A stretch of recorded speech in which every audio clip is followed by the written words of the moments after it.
Dhe kemi një varg aty tek vargu 23 dhe thot Abrahami besoi Perëndis dhe kjo ju numërua për drejtësi dhe u quajt mik i Perëndis. Çfarë na ofron Perëndia dhe çfarë na largon? Çfarë na ofron tek Perëndia dhe çfarë na largon nga Perëndia? Besoj gjithë secili prej nesh do të mburrej nëse do të kishte një njeri, do ta kishte mik që ishte i fuqishëm nga ana monetare, ose do të ishte me pushtet, si në qeveri, si kudo, do të mburrej, kam mik filani, kam kështu.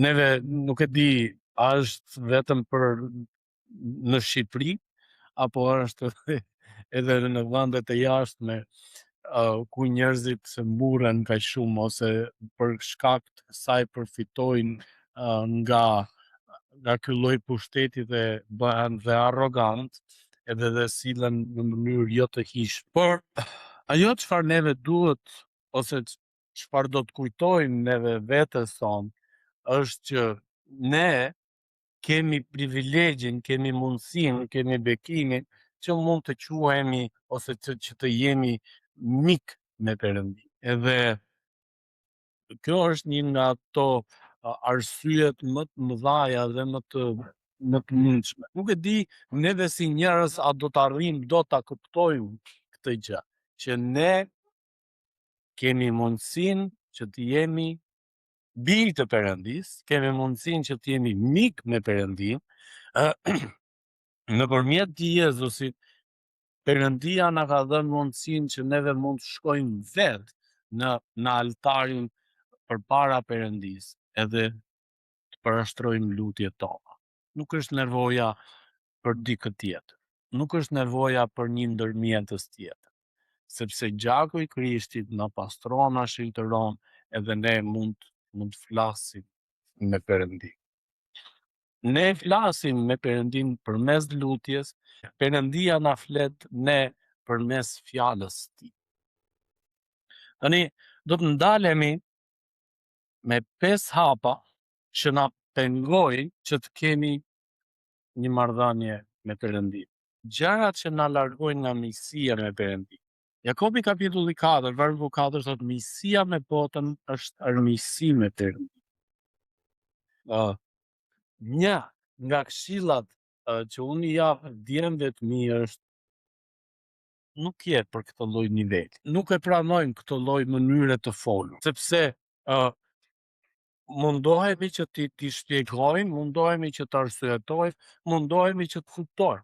Edhe kur e shikon fëmin, njeriu që ka kapacitet të kuptoj edhe të arsyetoj më tepër se sa shoqërisë që ofron rruga, atëherë ne i themi, nuk je për këtë lloj niveli.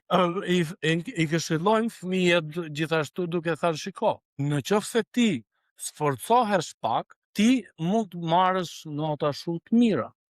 Nëse ti sforcohesh pak, ti mund të arrish shumë më lart.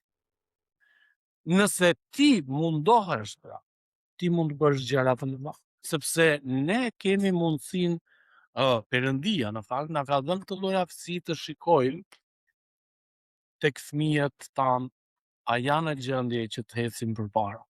Edhe Perëndia shikon tek ne potencialin që ne mund të shkojmë shumë lart. Edhe Perëndia thotë shiko, ti nuk je për këtu. Ai zëri në kokë që të thotë ty, kaq e ke kapacitetin, për sa? Mos u merr me kështu gjëra. Nuk është prej Perëndis. Perëndia gjithmonë e di dhe gjithmonë e di pra, edhe gjithmonë përpiqet për njeriu që të japi rezultate të mëdha. E para është besimi pa vepra. Besimi i vdekur nuk prodhon bindje, ai mbetet vetëm me fjalë boshte. Sepse sikurse trupi pa frymën është i vdekur, ashtu dhe besimi pa vepra është i vdekur. Jakobi këtë e kuptoi më së miri ndërsa ishte në prezencën e Perëndisë. Neve kemi këtë lloj bekimi, kemi këtë lloj mundësie. Perëndia na thot, në qoftë se ti pranon Krishtin në pagëzim, atëherë ti do të marrësh dhe dhuratën e frymës së shenjtë. Edhe çfarë na bën kjo ne? Edhe çfarë ose si ndikon kjo në jetën tonë? Ndikon duke na dhënë mundësinë që ndërsa neve shkojmë në lutje përpara Perëndisë, fryma e shenjtë do hyjë për ne tek Perëndia. Ose më mirë, siç Pali do të thoshte tek Romakët, le të themi me gjuhën e Perëndisë, me një gjuhë që ne nuk mund të dot ta shprehim. E dyta që na pengon neve është dashuria që njeriu ka për botën edhe nuk ka për Perëndin. Kur zemra jon është e robëruar ose është skllavëruar për gjërat toksore, dashuria e Atit nuk gjendet tek ne. Nëse dikush e do botën, dashuria e Atit nuk është tek ne. Para Gjonit, kapitulli 2, vargu 15. E treta, që është kulminantja, krenaria dhe arroganca. Zemra krenonjse ose krenare mbyllet ndaj Perëndisë dhe i kundërvihet atij. Në qoftë se në jetën tuaj të përditshme keni takuar njerëz të tillë, që çfarë do lloj këshille që të japësh dhe çfarë do lloj mësimi që të japësh, e pranon. Atëre ka shumë të ngjarë që është krenar dhe arrogant, sepse në qoftë se dhe për do mësosh ti mua. Ka shumë të ngjarë që është krenar. Perëndia u kundërvihet kryelartëve, por u jep hir të përulur.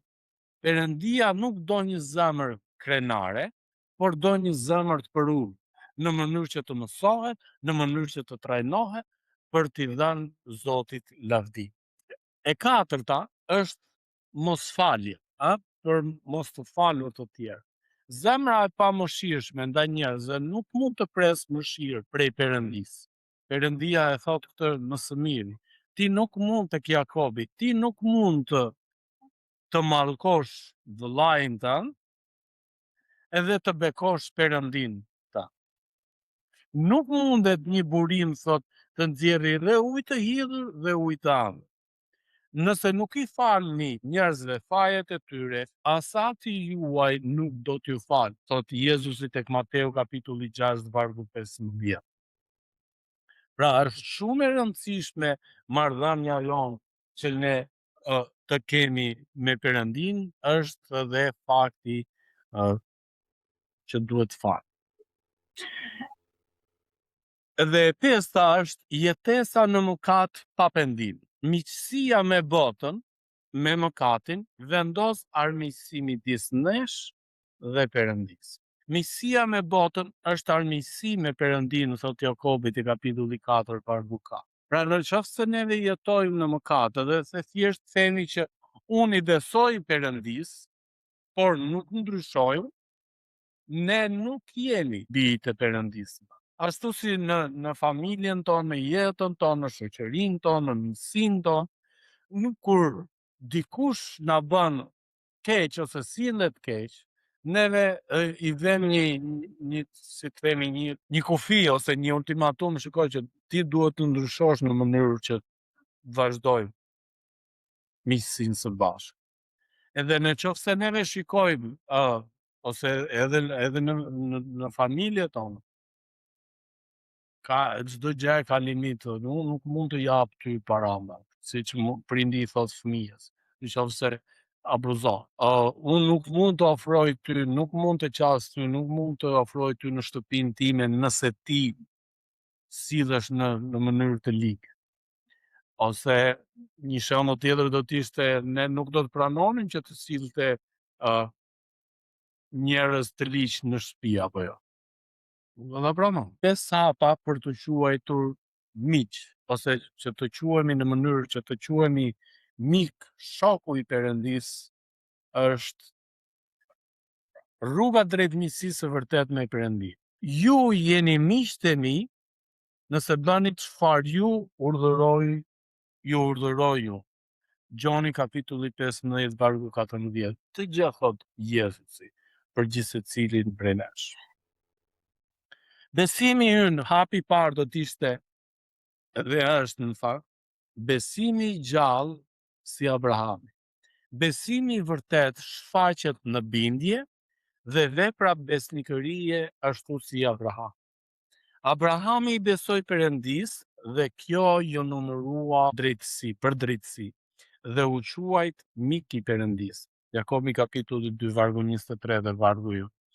Kemi Mojsiun gjithashtu që Mojsiu, edhe pse nuk përmendet në Bibël, por Mojsiu ishte një nga njerëzit e vetëm, le të themi, që arriti pat Perëndia në fakt. E lejoi që të shikonte kurrizin e Perëndis, le të themi, ta shikonte Perëndin nga mbrapa. Edhe ato çfarë Perëndia foli me Mojsiun, ato çfarë Perëndia i ndau me Mojsiun, tregoi një miqësi shumë të ngushtë. Hapi tjetër do të ishte bindja ndaj urdhërimeve të Krishtit. Miqësia me Krishtin nuk është një ndjenjë. Nuk mund të quhesh mik me Krishtin nëse ty ta ndjen, domethënë, ndje mirë sot edhe hajt bëhemi shok me të. Ajo shprehet me bindje të qëllimit. Ju jeni miqtë e mi nëse bani çfarë ju urdhëroj unë, thot Jezusi tek Gjoni 15:14. Ky është një nga ato hapa tona të para. Neve në shoqërinë tonë, në miqësinë tonë, në jetën tonë të përditshme, neve kemi pikërisht të lloj qëllimi, të lloj synimi. Në shoqëri, në familje, neve presim njerëz që mos na tradhtojnë, që janë besnik atyre asaj sjelljes tonë, që mos na shfrytëzon. Edhe neve gjithmonë pranojmë njerëz të tillë, pra që njerëz që sillen në mënyrë të perëndishme. Është interesante që dhe njerëzit e liq, kur bëjnë gjëra të këqija, thonë, dash Zoti na hec marrë dhe këtë herë, edhe do bëjnë x gjë në mënyrë që... Por imagjinoni gjithashtu edhe këta njerëz që janë të liq, kërkojnë gjithmonë mas vetes së tyre njerëz që janë besnik. Hapi tjetër është lutja dhe afrimi me Perëndin. Pra, hapi ynë drejt Perëndis përgjigjet me hapin e tij drejt nesh. Afrohuni Perëndis dhe ai do t'ju afrohet juve. Jakobi kapitulli 4 vargu 8. Kjo na ndihmon neve, pra unë e përmenda edhe pak më përpara që ne flasim me Perëndin përmes lutjes, Perëndia flet me ne përmes fjalës së tij. Në qoftë se ne ndoshta nuk ndihemi të denjë ti themi Perëndis lutjet tonë. Ndoshta dhe ka shpesh herë dhe mund të mos dim se si të shprehemi. Ndaj është e rëndësishme dhe fryma e shenjtë të jetë tek ne. Ndaj dhe Pali thot mos e zëmroni frymën e shenjtë, mos lejoni diellin tuaj të perëndojë, sepse nëse fryma e shenjtë është e rëkuar, është e zëmruar, mund të largohet prej nesh, edhe ne nuk mund si ndajmë Perëndis sikletet tona, vujtjet tona, dhimbjet tona. Dashuria për vëllezërit është hapi 4. Dashuria ndaj njerëzve është provë e jetës së re, dëshmi e kalimit nga vdekja në jetë. Ne e dim se kemi kaluar nga vdekja në jetë sepse i duam vëllezërit tanë. Para Gjoni kapitulli 3 vargu 14. Do thënë, në momentin që ne jemi pagzuar, ne kemi vdekur shpirtërisht, jemi ringjallur përsëri dhe jemi njerëz të rinj. Ndaj dhe një nga hapat ishte dhe falja. Që ne të mund të falim, që ne mund të ndajmë mësi vëllazërim me njëri tjetrin. Perëndia është Perëndia i mundësisë së dytë, ndaj dhe na fton dhe ne të jemi të tillë. Ndaj dhe ndërsa Perëndia është Perëndia i mundësisë së dytë, ai kërkon gjithë secilin prej nesh që të bashkëpunojmë, që të ndryshojmë në mënyrë që të rritemi në Zotin. Dhe e fundit, hapi i fundit ose hapi i 5, kërkimi i vullnetit të Perëndis. Prioriteti i i mbretërisë së Perëndisë me çdo gjë tjetër është shenja e zemrës së miqësisë të Perëndisë. Kërkoni së pari, thot Jezus, mbretërinë e Perëndisë dhe drejtësinë e tij, dhe të gjitha këto gjëra të tjera do t'ju shtohen. Mateu kapitulli 6 vargu 33. Është shumë e rëndësishme, pra, ndërsa neve ndërtojmë marrëdhënien me Zotin, ne duhet të kërkojmë të bëjmë vullnetin e Zotit. Ne nuk mund të impunojmë vullnetin tonë në jetën si një besimtar, si një krishter.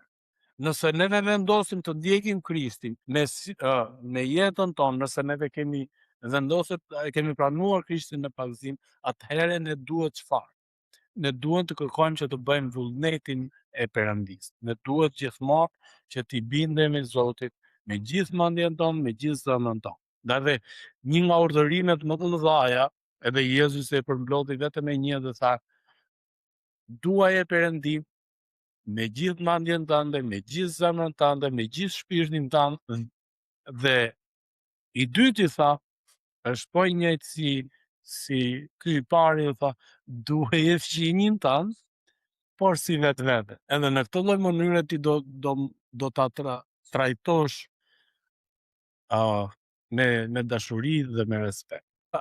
Mbyllje, edhe që të kujtojmë 5 hapa që neve duhet t'i shmangin, që na pengojnë për të patur marrëdhënie me Perëndin është: e para, besimi pa vepra, dashuria për botën, krenaria, mosfalja, mëkati pa pendim. Për të praktikuar që të kemi një marrëdhënie me Zotin është besim i gjallë, pra besim me vepra, bindje ndaj Krishtit, por që të jetojmë në mënyrë të perëndishme. Lutja dhe afria ose dhe të afruarit me Perëndin. Dashuria vllazërore, miqësia që neve ndajmë me njëri tjetrin, dhe e pesta është vullneti i Perëndisë, pra të kërkojmë të bëjmë vullnetin e Zotit në çdo ditë, le të themi, të jetës tonë. Afrohuni Perëndisë dhe ai do t'ju afrohet juve. Jakobi kapitulli 4 vargu 8. Kjo është sjellja jon e fundit për këtë mësim. Afrohuni Perëndisë dhe ai do t'ju afrohet juve. Zoti ju bekoft.